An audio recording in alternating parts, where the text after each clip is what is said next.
You are watching Sipping Off the Cuff on tequilaaficionado.com. I'm Alex Perez in Southern California. I'm Mike Morales here in San Antonio, and Alex, I should be wearing my Lone Ranger mask because Hi-ho, hi-yo Silver! silver, and a cloud of dust and a hearty hi-yo silver. Um, we've been working on Kimo, Sabe, Mezcal, and if you were with us throughout that Hoven,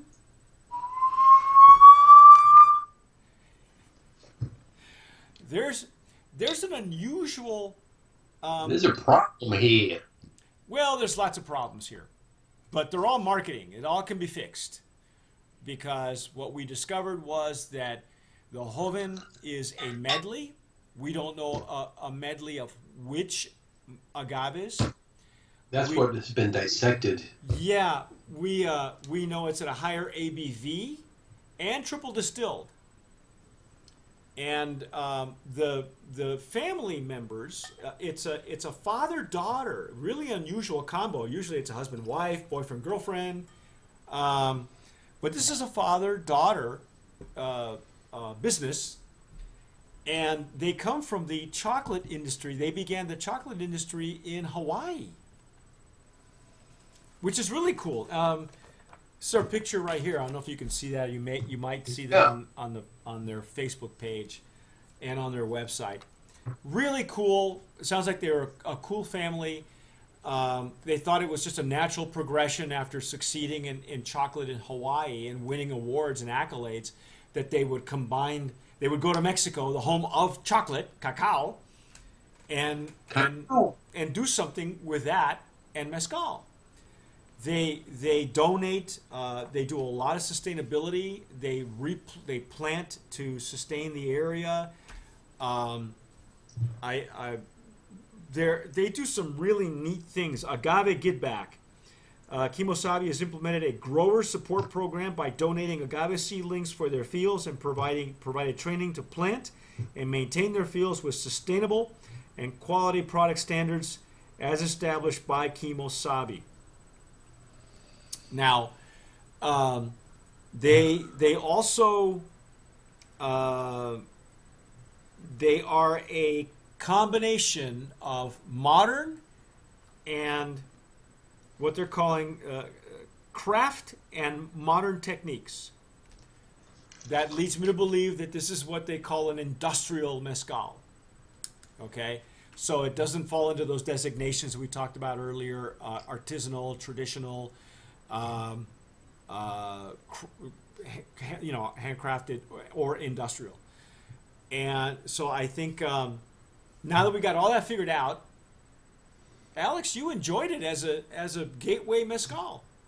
I did. I did. I think it had some really nice notes on the nose, on the entry, on the palate. I thought it was pretty good.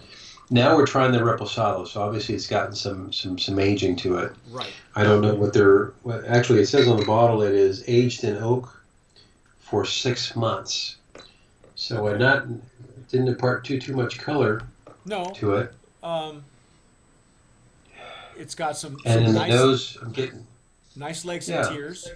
nice legs and tears. Yeah, it's got a nice. The nose, you get I think, some tropical fruit, very similar to the Joven. I get some vegetative notes too, and some spiciness. Yeah, there's a lot. The barrel has imparted a lot to this. I will tell you that if you're looking for a traditional smoke, you're not going to get it. I really feel, Alex, that blind, I wouldn't know if this was a mezcal or a tequila. I feel like I'm digging in tequila right now. Yeah. Like I'm looking for something, and it's not.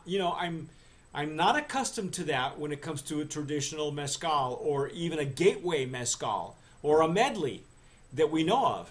The aromas come right up to you. It doesn't matter what glass you're using. It just happens. It's just Right. mezcal, right?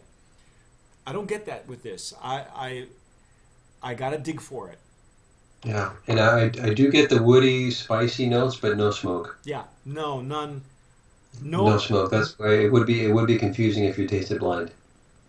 I'm not even getting agave characteristics. At least none on the nose. Anyway. And frankly, because it's a medley and they don't tell us what what combination of plants they're using, I'm going to go out on a limb and say it's espadín, but we don't know what the other whether it's a two, if it's a double layer combination, triple Or layer like three. El Silencio will use three different ones. I don't know.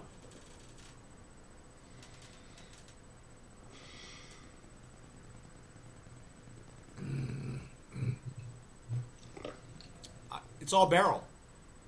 It's all a tequila to me. It's peppery on the intake. I mean, we've had some Oh, you're right. tequilas that are really nice on the palate and explode in pepper. It's almost like the mezcal characteristics have been stripped out.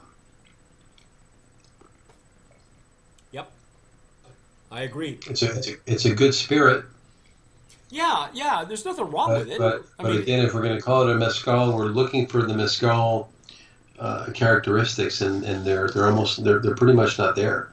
well, the other thing too, Alex, in order to be called a mezcal, you have to, obviously they're making this in Oaxaca because it says that they are.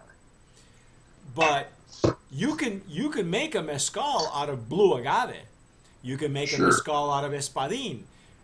I think it would be much more transparent if they were to tell us what plants they're using, even if the batches are different. Because right now the inconsistencies of batches are really popular with people, especially when it comes to mezcal. Sure. So maybe your first batch is all espadín, blue agave, and madre couche, and then your second one is espadín, Toba. tobalá, maybe just espadín and tobalá in blue. Just tell us. I'm not getting it. I don't understand. There's a lot of, they say they triple distill it for consistency. I understand that. But the marketing and the information I'm getting is completely inconsistent. Am I off base here? I mean, am No, I no. am I going overboard too much or what? Because I think again, I think the spirit is good, but it's got to match the packaging. It's got to match the story, and you got to be consistent. It's got to be believable, well, yeah, especially to people like us. exactly. Because look at what the label says. You pick this out. It says family crafted, and then you have two bottles of Joven. I don't even know how you got two bottles of Joven that were delivered to you, and both bottles say something different. This one says handcrafted, and this one says family crafted.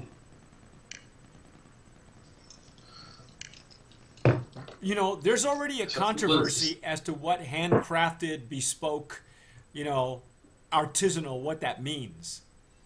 And then to confuse it even further by saying it's family crafted? What does that mean? The Sopranos are making tequila now? What? The Sopranos are making the They're tequila. making yeah, because it tastes like tequila. I mean, again, if I were to taste it blind, let's put Are it you this talking way. to me? Are you talking to me? I'm talking to you. You know, I love where the heart of this family is. I love it. I love it. I love it. But everything else? Oh, here's the other thing. What's rubedo? What is that? Yo Okay. no sabo. I, you know Sabe, Kimo Sabe? Okay. Yo no sabe que no sabe. Mira.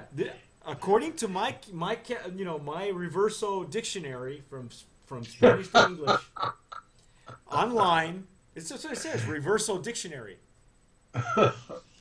The specialty of the alchemical teachings is that there are three levels of Alchemical. energy 3 levels of energy, okay, on What which the heck? the chakras take effect.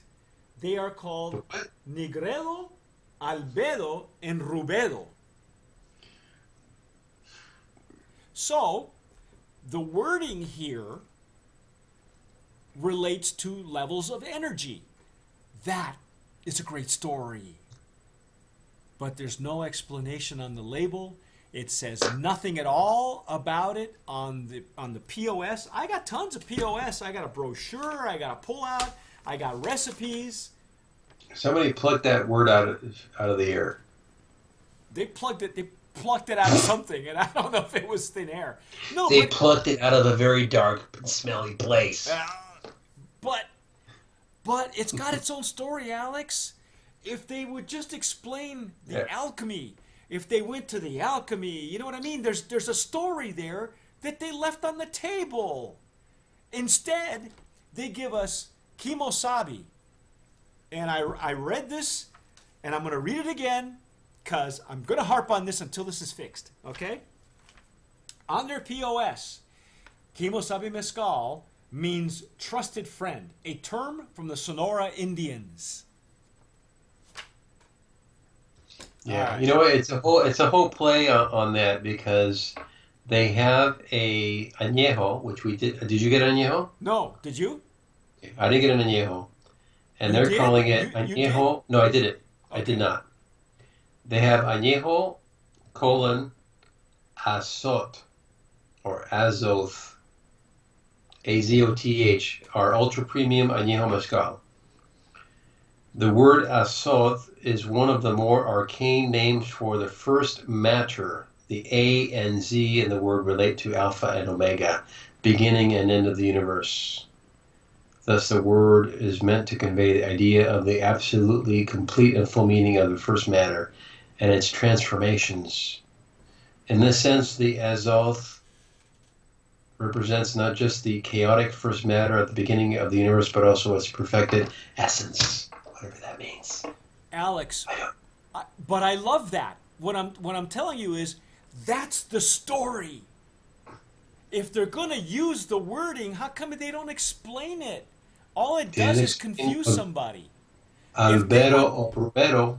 If they would use those terms on a neck tag, then people would feel that these juices were infused with energy. Instead, we are infused with confusion. You're confused. I'm so confused, man. I am. What is the ABV on this? Is this also a 43? My cork just went. Your cork just died? This is a 41.5, so it's 83 proof. 83 proof. Okay. So they went through the trouble of making these different. I got to tell you, I actually like them, Mike. Well, And obviously the marketing is distracting. right. And because it's not transparent, it is, I think it's misleading. I think this is a great gateway mezcal, but it is not in the traditional sense. You will not get any smoke out of it. And this reposado or rubedo, if I tasted it blind, I feel like I'm digging into a tequila, man. I really do get more tequila than mezcal. You do, because you get the honey, you get the vanilla, you get some spice, you get some nuts, some nuttiness. I get that. And without the smoke is either been removed or it was never smoked. It was never in the pit. We know that it's a combination of modern, and crafted.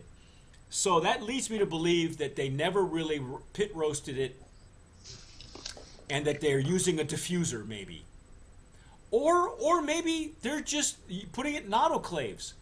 But tell us what you're doing. You can keep some things, proprietary, like how you infuse the cacao, because I would never tell anybody that secret. Because you're known. These folks were in the chocolate business. You're known for that. That's your Nice. right to keep it. Of course, it's your right to keep Sure. everything a secret. But there's a point between keeping it proprietary and being transparent and That's misleading. good. I think it can all be fixed. You know, is it for me? I'm not a big fan of the flavor profile. If I want this kind of mezcal, I'm going to go back to tequila because I got plenty here. You know, people go to mezcal. In my opinion, people go to mezcal to try to get, especially gateway mezcals. They try to. They want to. Isn't it a natural progression, Alex, to start? Let's say somebody who likes tequila and wants to experiment with mezcal because everybody's talking about it. But you don't want to go into that high ABV right away. So you go into a gateway, right? Sure. Sure. You go to the low ABV. Right. But a true I mean, when you're going to go and venture into mezcal, it's the exotic side of the Mexican spirit.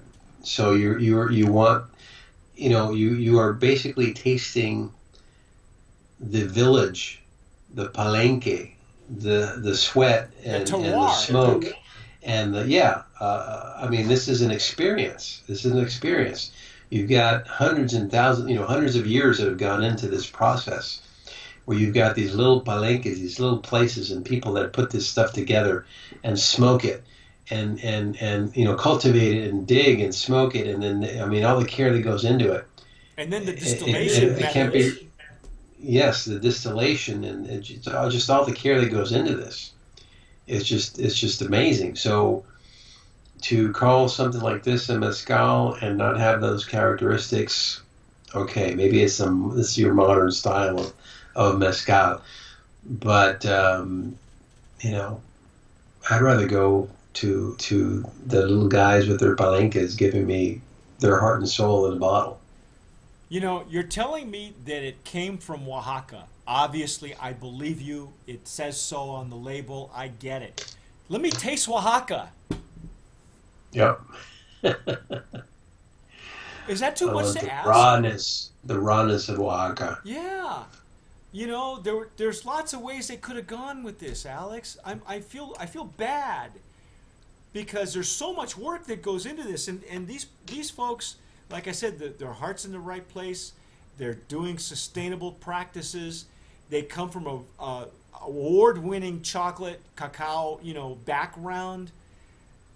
And then somebody says, hey, let's call it Kimo Sabe because it's probably Sonoran, and let's give it these funky names that nobody will know what it means. And I'll tell you what, this name Rubedo, these definitions that you read off, that is where your story is. And that's free advice, ladies and gentlemen. No charge. No charge for that. If you want more, you have to call me. Call me, man. Hey, pass me some of that Diablo you got up there. Which one? This one here? The Santo Diablo? The Santo Diablo. See? 45 ABV. They're coming with us on our tour, as a matter of fact. And yeah. And you and I loved it because it was, fruity, and it was this, and it was, show me the hand of the maker. You have a guy here, a master distiller, and he's not. There's no stamp. There's nothing there for me. We want to talk to Willy Wonka. We want to talk to him. Alex, wouldn't you agree that a lot of the tequila, a lot of the mezcals that we have, or even the tequilas for that matter, they carry a stamp from the maker. You mentioned, all the little palenques and the hand of the maker and the terroir and all that. I'm not getting anything. I don't even, you know what? For me, because I'm where I'm coming from, in my opinion only, I don't even care about your master distiller because he's not in here. He's not in your juice. Don't taste them. Every one of the mezcals that we've had has had a stamp from the maker. Am I right?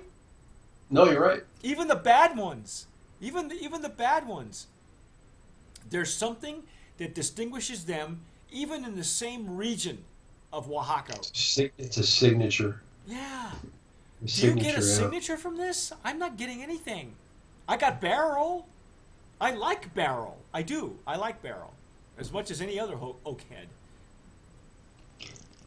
But, you know, I'm going to go on and on. But, you know, at least I can say that it's I think a reputable gateway mezcal. I'd like to know more. I think their marketing needs to be more transparent, and I think that they have a story. They have a gold mine that they haven't touched. That's how you fix this. I hear you. Anyway. Well, there you have it, folks. Kimo Sabe. The truth, and only the truth. And nothing but the truth. TequilaAficionado.com. Hey, that's why they pay us the big bucks, Alex. And Mike is on fire. So let me put him out for you so we can continue. I'm Mike here in San Antonio. That gentleman over there. Alex Perez in Southern California. You've been listening to Sipping Off the Cuff and watching Sipping Off the Cuff. Well, that was a flashback to our podcast days. Yeah, I know, huh? When it was all audio. Thanks for watching, and please let us know your opinion. Subscribe. Let us know what you think. Let us know if you've tasted some Kimo Sabe. Let us know what you'd like to see or like to taste in Mezcal, and what your favorites are. We'd love to hear about you. And thanks again for watching. And as always, sip wisely.